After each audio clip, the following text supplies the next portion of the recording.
life hacks, leadership tips, stories, and fun. It's time for Two Guys on Stuff with Michael Edwards and Tom Tobin.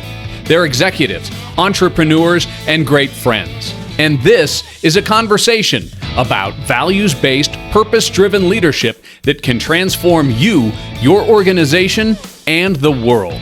Now, let's hear what stuff the guys are talking about this week.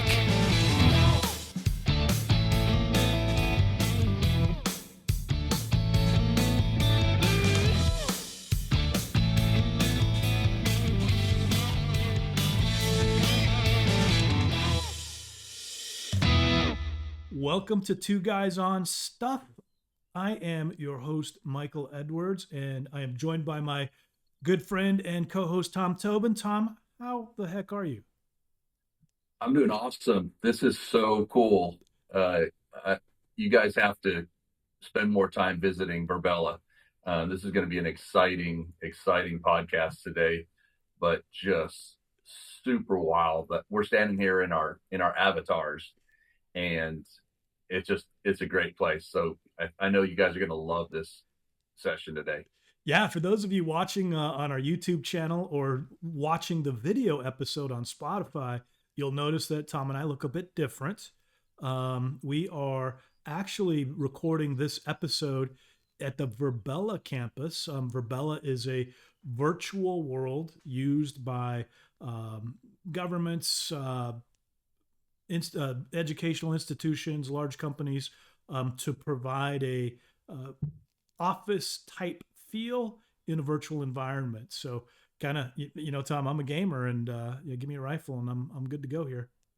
I'm telling you. And if they can see them, there's some boats out there on the water, and I took a tour in the boat a little while ago and was driving around. But this isn't a game. And I think that's one of the things that we want to make clear from the very beginning is Virbela is not a gaming platform. I'm not saying it can't be utilized in many ways. I'm just saying if you are working in a business field and your business is virtual, or your business is comprised of a lot of remote staff, you've got to check this out.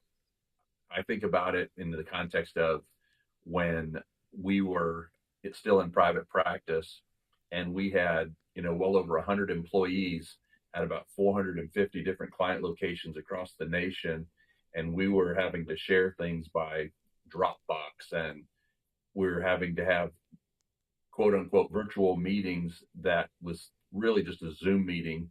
And to think about how we could have had our entire business contained within a Virbela office space and a Virbela building, it blows my mind to think of the collaboration that we could have had back then. Yeah, cool stuff. So we'll be joined shortly by Alex Howland, the founder of Virbela. So very exciting episode. Stay tuned for that. Tom, anything exciting going on in your world?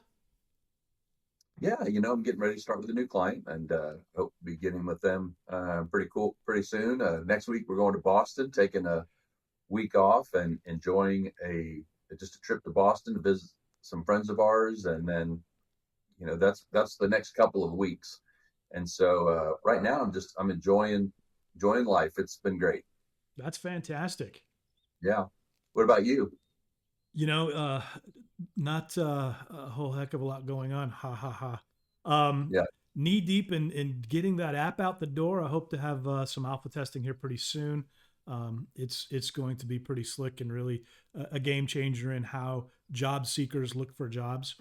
So that's pretty cool. I'm doing some volunteer work here and there. We've got a big Halloween experience going on with the sheriff's office, and just a lot of really cool stuff. Some stuff I'll be able to announce next week.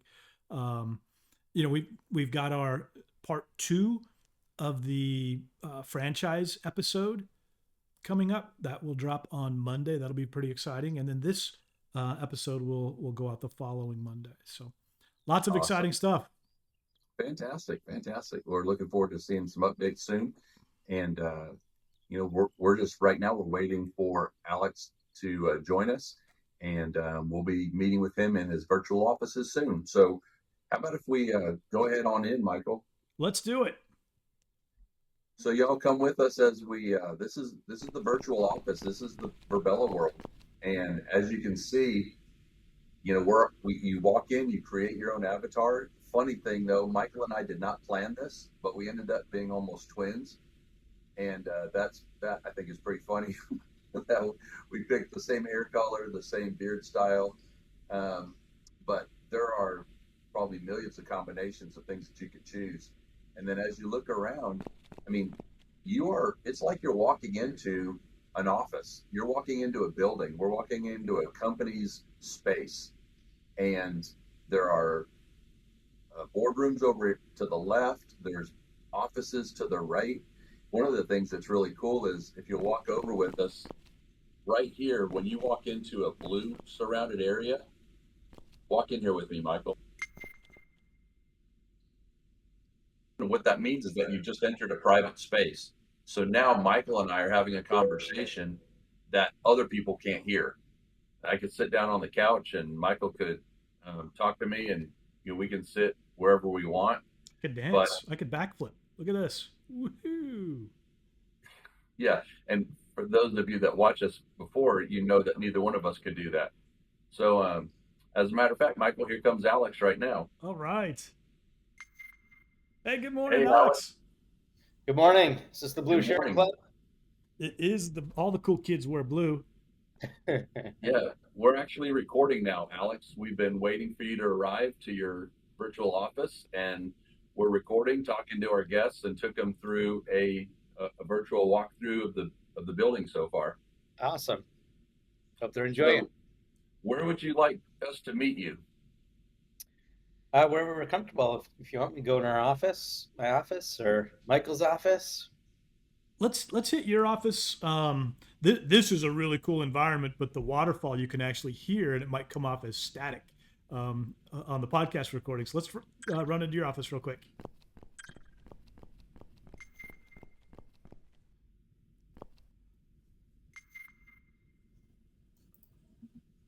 All right. Well, thanks for joining us this morning, Alex. We're so happy to have you on the Two Guys on Stuff podcast. And as we spoke earlier, this is about entrepreneurship, and we hope to follow your journey. Just to give you a really quick introduction, give our listeners a really quick introduction to you, Alex. Alex Howland is the founder of Virbela and Virbela.com and Virbela Go and all of the great products and services that you guys are creating over there. And I'm going to oversimplify as I often do, but this is just a really cool collaboration tool, campus communication tool for virtual companies. Alex and I met several years ago when I was at eXp Realty, responsible for employee and customer experience there.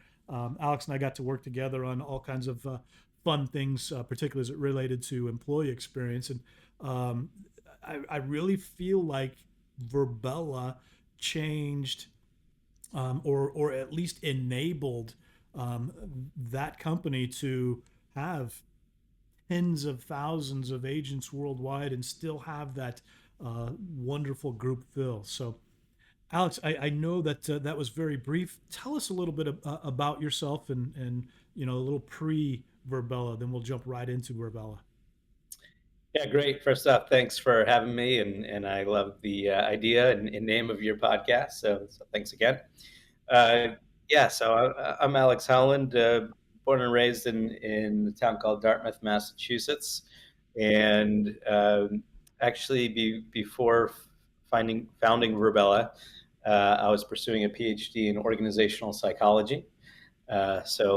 I'm a psychologist, not a engineer. Luckily for our users, I'm not doing any coding, but really fascinated with concepts of teaming and leadership and systems kind of thinking and how you grow organizations. Those sorts of things were passions, I think, prior to Virbela.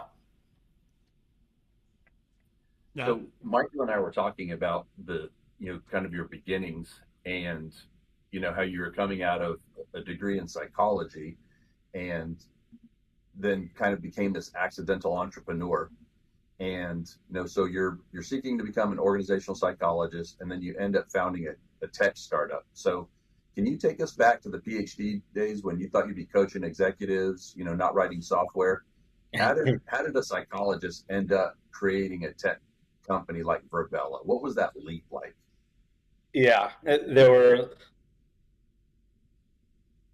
lots of luck and kind of accidents along the way. It's a very fortunate and I think interesting journey. So a little bit of background, again, I was pursuing PhD in organizational psychology, doing things like assessment centers, coaching, team development, typically in the physical world. But I had an internship with a gentleman named Ron Rembish, who was really the original co-founder. And he was looking at how clinicians, clinical psychologists, were using virtual worlds, things like Second Life, OpenSim, in the day for clinical therapy. Things like treating agoraphobia, where people couldn't leave their physical house to go see their therapist, so they'd meet in the virtual house. And uh, through some exposure therapy, right? People practicing leaving their virtual house actually led to some good results in terms of them leaving their physical environments. So we were keeping an eye on what clinicians were doing. We were also running assessment centers. So assessment centers are typically, in person, and we put together usually high potential leaders, and we put them through vignettes, simulations, personality ability assessments, inbox exercises, and it's kind of gamified, but the games elicit behavior that can be measured, right, on different competencies. So how does someone do in a teaming environment when they're under a lot of pressure? And we might evoke some pressure by putting a tight timeline, having diverse, complex cognitive tasks that they have to do all at once. We might make them have to fire someone, right, and really just kind of induce that stressful scenario. And we get to observe, behavior that are typical in their typical day-to-day, business endeavors, and give feedback based on those behaviors. So we were running those assessment centers at the Rady School of Management at UCSD, and kind of combining the ideas like, wow, these virtual environments could be a really interesting environment to bring people from different cultures and different locations into one location, create actually really immersive simulations and games, and then observe behavior to give feedback from a leadership development standpoint. So that was some of the concept, but really we had no real ideas of actually bringing those ideas to fruition. When one day I got an email from a professor that I'd probably delete 9 times out of 10, from a company called GMAC, who owns the GMAT exam. And GMAC was putting a competition saying, hey, write 3 paragraphs on how to improve graduate management education for a chance to win $50,000. So as a broke graduate student, I said, oh, 3 paragraphs? Right. $50,000? And you didn't have to do anything. You didn't have to actually deliver anything. It's just prize money. So I went to Ron and said, hey, why don't we write up an idea around this idea of kind of the virtual assessment center, getting MBA students from around the world together so they can build their cultural intelligence, emotional intelligence, get a little understanding of working across cultures, those sorts of things. And our 3 paragraphs got second place and $25,000 from GMAC, which was nice. really cool. Yeah, You get to eat that month. You get to eat that money. Yeah, they had over, I think, 650 submissions, and from professors all over the world, from students. So yeah, a real honor. But then the next year, GMAC said, hey, now we have $7 million to invest in those winning ideas from round one, that any university can submit a proposal to actually implement them. So obviously we knew they liked our idea. While I didn't go to UCSD was the better school to partner with. So we went to the business school and said, hey, we're going to write a grant, for $1 million to try to implement this idea. We'll administer it under the university, and at the end of the grant, we'll try to spin it out into a private company. My best MBA experience right there in that first meeting, it says, hey, they like your idea. Don't ask for 1 million, ask for 2 million. Great advice. And we negotiated. Ironically, they came back and said, they said, can you do it for 1.2? And we said, I think we can do it for 1.75. And that's where we landed on in free money. And I'll never forget the day, that we were awarded that, because it was a total, oh shoot moment of, oh my gosh, I can't believe these idiots are giving me $1.74 million. I have no business experience. I have no software development experience, and here we go. So it was such a blessing, and evoked some anxiety at the same time. Man, when you're sitting there and all of a sudden your checking account goes from 0 to 1.75 million, you're like, yeah, this stuff got real. Real quick. Well, they were smart enough. They sent it to the university, not to me personally, but I immediately had a job and could start hiring a team and those sorts of things. It was pretty cool. That is really cool. You mentioned it. You mentioned feeling a bit of that imposter syndrome, and you just alluded to that, or didn't even allude. You stated, like, what am I doing with this? Yeah. Can you tell us about those early days building Virbela, and like what kept you going through the uncertainty? What did that first prototype look like? Because there's a lot of people who they're not looking at a check that just hit the bank for 1.7 million. Yeah. But they're entrepreneurs, and our guests are typically, and our goal is to meet the needs of entrepreneurs and up and coming business development, business growth opportunities with entrepreneurs. And so oftentimes, and even in my own life, my background, I'm an occupational therapist. And then I took the GMAT to get my MBA.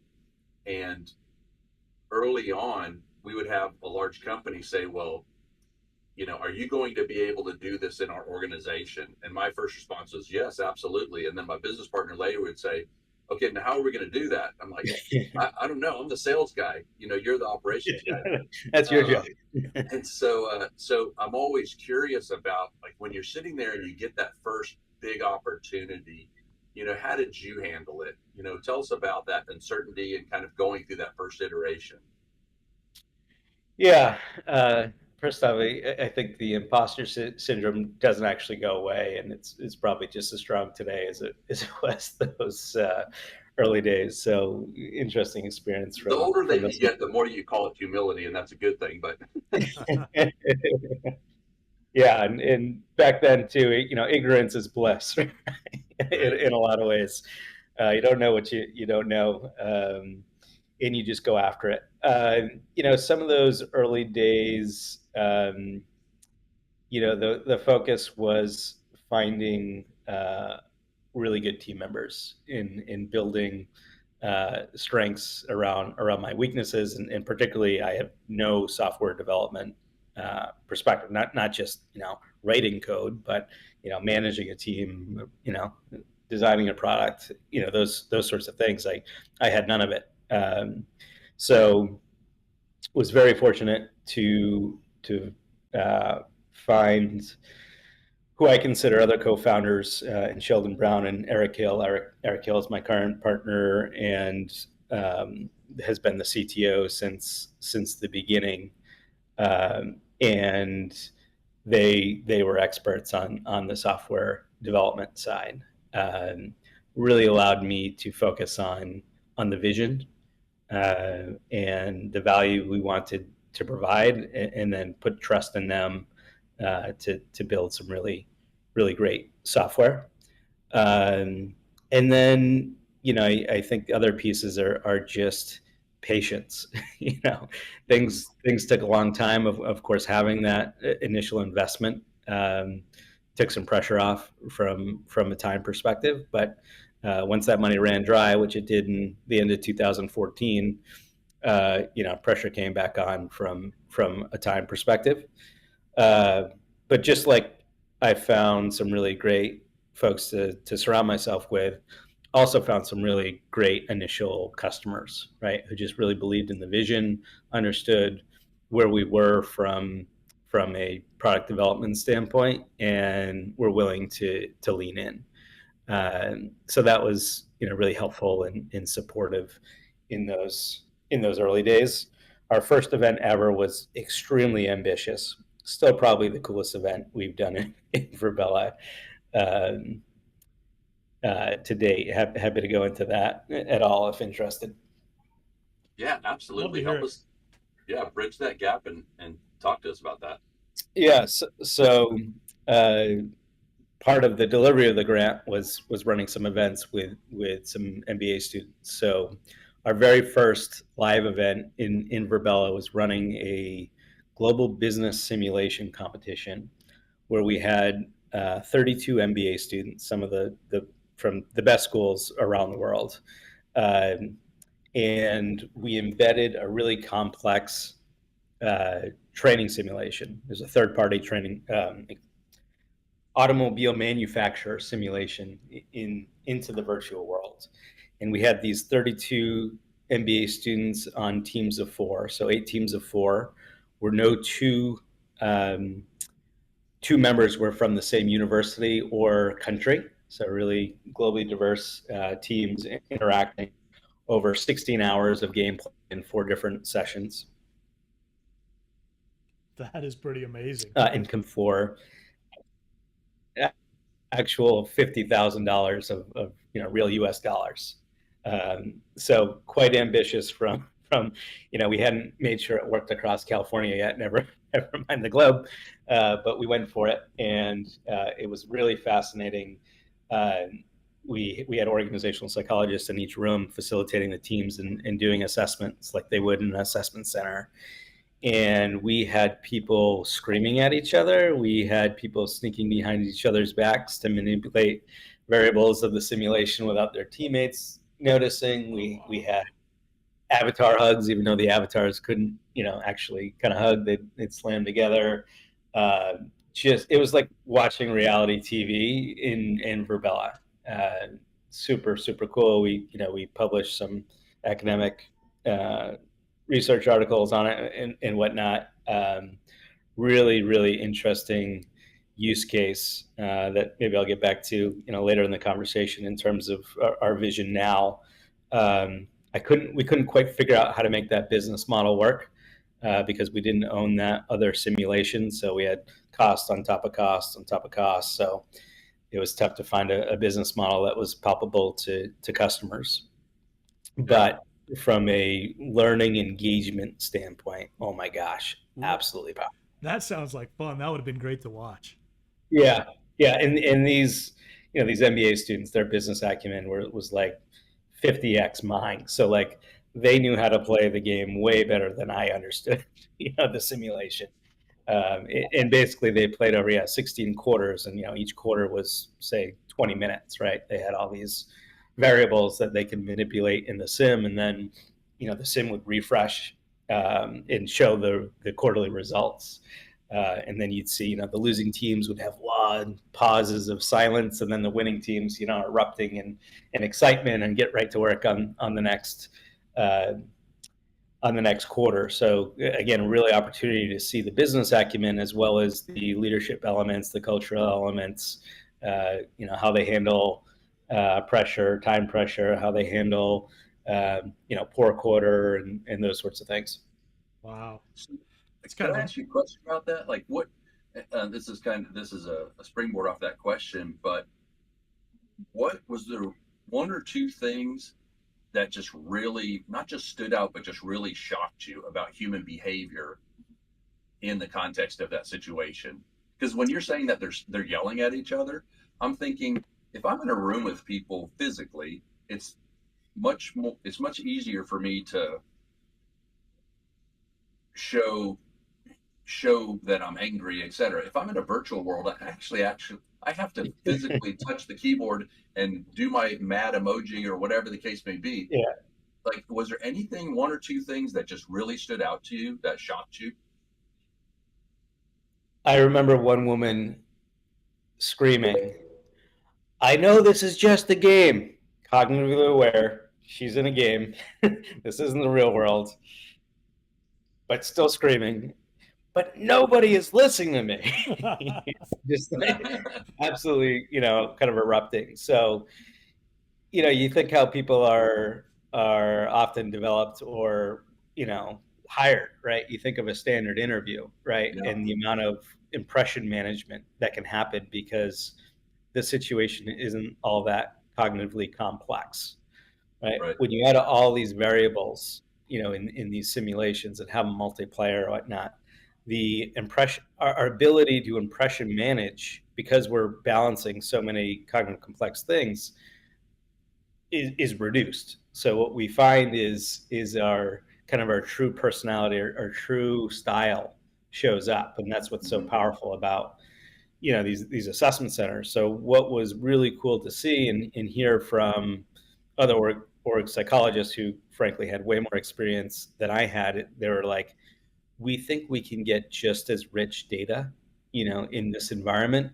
as we do in the physical space, with trade-offs, of course, right? You don't get Sure. to see the facial expressions and those sorts of things, but the level of immersion into the simulation, I think, is actually deeper than what we were achieving, in the physical world. So it was quite powerful. Yeah, because instead of asking someone, how would you, if you've got candidates, instead of asking them, how would you react in this situation, or how do you uh, see yourself working together as a team member, you could take 5 potential candidates, stick them in a simulation together, and see which one freaks out and which one's more stable-minded. You Yeah. know, that's amazing. I was just having dinner last night, or we were having dinner. My wife and I were having dinner with some friends of ours, and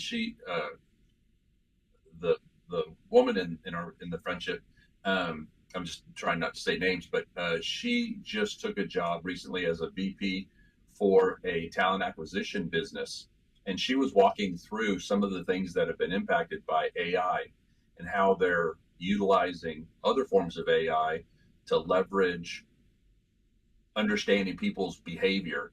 Yeah. And so, for example, now when a candidate applies for a job, from the moment that they hit click, or they click the link to apply, they begin measuring that person's behavior. So Yeah. they'll know how many times what time of day they clicked in, how many times they came back to complete the task, how many times they rewrote the resume, basically everything that they do as they're going through that process, all information that they would have never gotten before. So when they're talking to somebody, they see, okay, they were much better prepared. They did one draft of this. They, you know, did it all in one sitting. They didn't have to come back 5 times. Yeah. So it's just really interesting. And now I'm sitting there thinking about that in terms of this, from an assessment center standpoint, and the way that that can be leveraged. But I mean, you're solving remote work challenges long before most of the world caught on. What was the reception like that, for you in 2010 to get companies to work in a virtual world? Yeah. I think the concept of people working in a virtual world was beyond me at that point. It wasn't part of that early vision, to be honest. The early vision was really about doing learning and development or leadership development, not going to work every day in the virtual world. And really, I credit Glenn at EXP for this concept of, hey, we're going to actually show up in the virtual world as our office, every day. So when I founded the company, if you told me a real estate company was going to move in and Virbela was going to be their office instead of a physical office, I would have been very confused. Why is a real estate company in the environment, and what are they doing? So an example, I think, in entrepreneurship of putting yourself in a place to be lucky, put yourself in a place to learn from the customer, learn from the market, and adjust based on what you learn. Mm-hmm. And I think the use case as the office is quite interesting, and obviously tremendous success with EXP doing it, and we've learned a ton through that experience. To be brutally honest, most of our customers still aren't in that space. Most of our customers are using Virbela for events, for learning and development, for some networking. Uh, so you know, we certainly use it for that purpose. We definitely have a handful of customers doing it. Uh, I don't think we've repeated the success of EXP yet. And I think part of that success was really actually Glenn's commitment, particularly in the earlier days.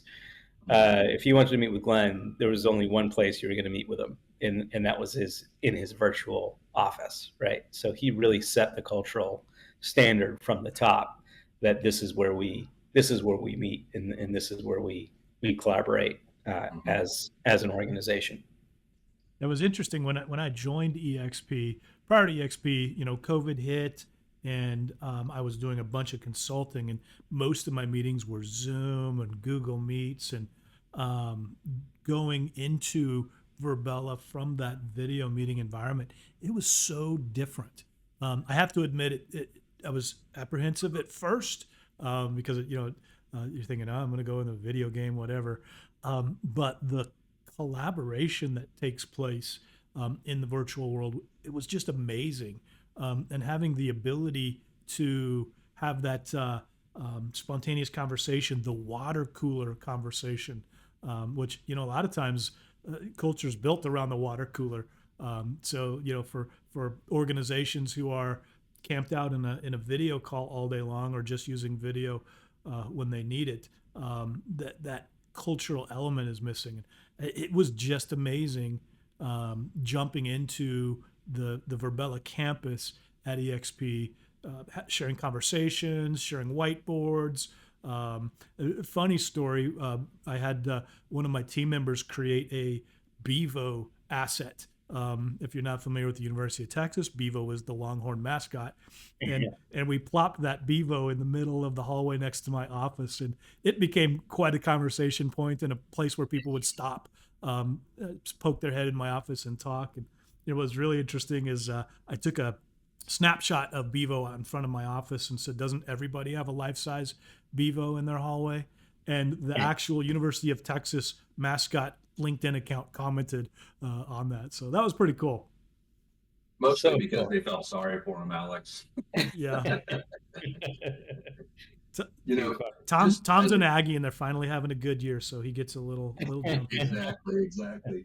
So, and I'll turn it back over to you, Michael. But as a user, the first time I logged on, I come from the generation where we started off on Atari and Pong, and our idea of a video game was two dots beeping back and forth, into what we've got today. But so there was that initial, okay, this is really cool standpoint and kind of exciting. But then the practical application, once I started using this, because we're real estate agents as well, my wife and we have a real estate company, and we're EXP agents. And so we began utilizing it, and I just thought, this is insane. Like, this is absolutely so cool. Now, you do have some trade-offs, but if you don't have the option to have face-to-face conversations in real life because you are working in an environment that just doesn't happen, this is an amazing opportunity to connect. I have to commend you. Going back to what you said earlier, I appreciate that you're humble, but I'm going to tell for all the people that are watching this, one of the cores that you can take from what Alex said earlier was, he said that he was lucky, and I do agree with you. You're blessed to be in a good spot at the right time. But a couple of things that our entrepreneurs need to be thinking about as they're watching this is, first of all, you are prepared.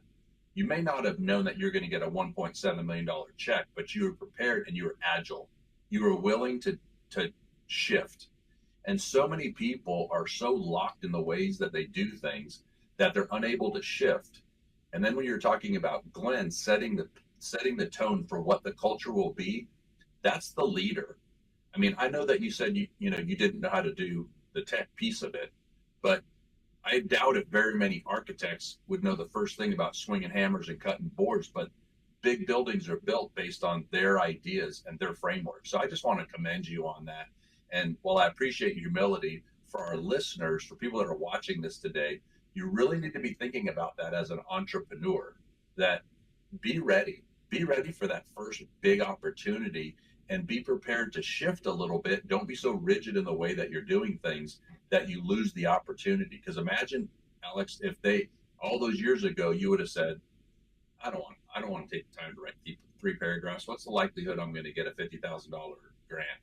And then negotiating from a $1 million to a $1.75 million grant. So anyways, Mike, I want to turn it back over to you, but I just wanted to point that out for our listeners because that's critical. And part of what we do with Alex is we try and extract nuggets out of our conversations with people like yourself.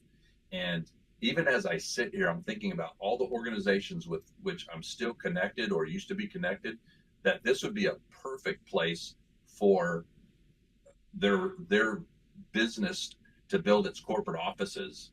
I come, like I said, from an occupational therapy background. And in 1998, injury prevention and early intervention in on-site environments was not something that was popular. Companies were happy to just pay their workers' comp and get on with it. And so it was very difficult to engage people in the conversation about injury prevention, actually paying therapists to prevent injury and the results. But as we grew, next we had over 100 employees providing over 460 client locations nationally, and everything was virtual. I mean, everything was remote. And so I'm thinking about them today. They're on site at well over 800 locations, several hundred employees.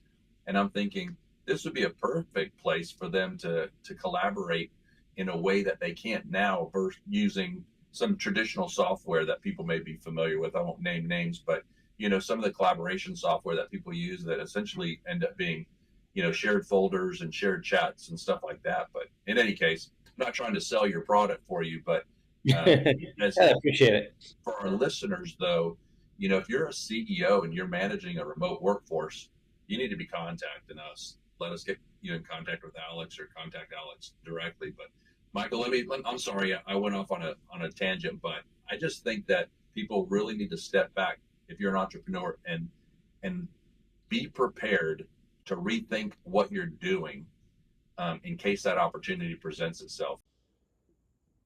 So, Tom, Alex, this has been a great conversation. I think this is a good stopping point for part 1, and we'll jump right into part 2 next week, where we'll discuss how Alex and Virbela navigated the hypergrowth stage and move on from there. So this has been 2 Guys on Stuff. Alex, for folks who would like to try out Virbela Go, I'll just direct them to virbela.com/go. That's virbela.com/go. You can take a look at this cool environment that we're running around in right now, and really appreciate your time and can't wait to share your insights next week around growth and the further stages of a startup venture. So thank you. Thank you, Tom. This has been 2 Guys on Stuff, and we'll see you next week. Thanks for listening to 2 Guys on Stuff. Tune in next week as Tom and Michael talk more about leadership stuff, life stuff, helpful stuff, and maybe even your stuff. Until then, keep your stories fun.